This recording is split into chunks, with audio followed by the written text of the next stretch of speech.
Assalamu alaikum students. We were doing the controlling process.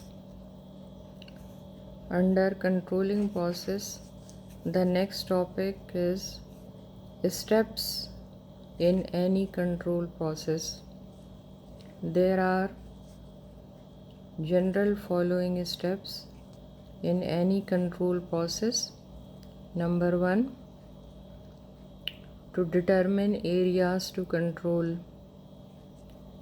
Due to high cost coupled with the employees' resentment, resentments, resentments on control of their every move, make it impossible to control every aspect of organization's activities. Deciding the major areas to be controlled is necessary as first step in the control process. The decision of the areas to be controlled is based on the organizational goals and objectives predefined during the planning process. Second step, to establish standards. A standard is a target or criteria against which subsequent performance is compared.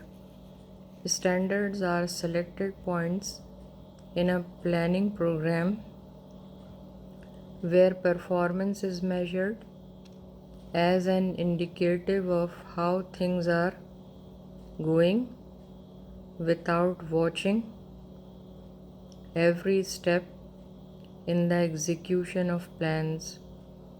Standards may be of many kinds. Among the best are verifiable goals or objectives stated in the quantitative or qualitative terms, regularly set in well-operated system of management by objectives.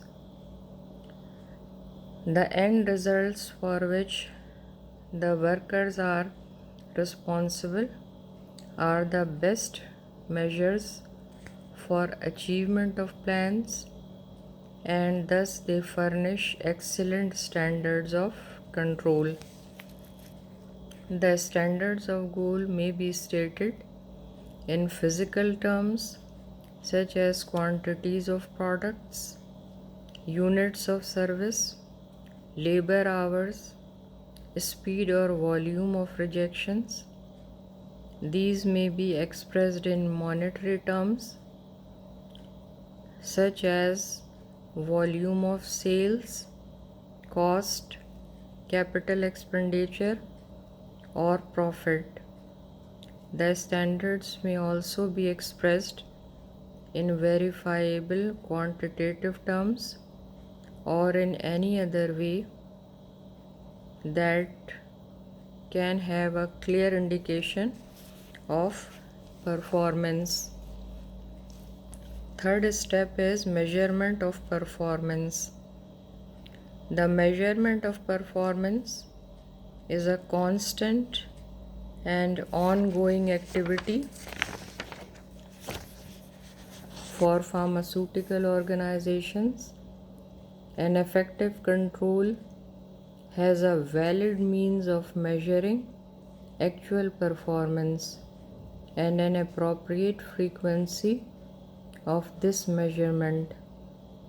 When a manager is concerned with controlling sales, the daily, weekly, or monthly sales figure represent actual performance of sales force. For a production manager, performance may be expressed in terms of units produced, quality of output, or unit cost. For employees, performance may be measured in terms of quality, or quantity of output as well. It is not easy to measure quantitatively many aspects of performance for a number of jobs. For example,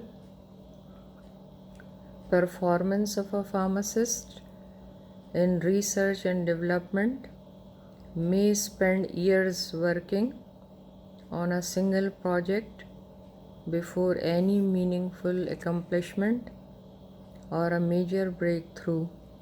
Nevertheless, some indicators can usually be developed to assess the performance in such cases. The scientist's progress can partially be assessed by a minute or close review of his performance. Next step, to compare performance against standards. In this step of control process, the measured performance is compared against the standards developed. The performance may be the same, higher, or lower than the standard. Assume that each of 3 sales managers of pharmaceutical concern have a goal of increasing sales by 10% during the year. At the end of the year, one manager has increased sales by 9.9%, another by 9.3%, and the third by 8.7%. How one can decide whether each has met the standards? For the most part, this is a management decision that must be based on many relevant factors to reason this failure.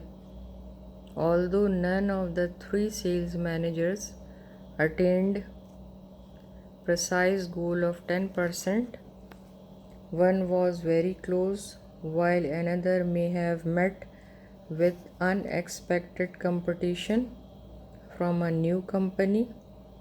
The above mentioned and other relevant factors must be considered. It is also important that comparisons may be made as often as necessary for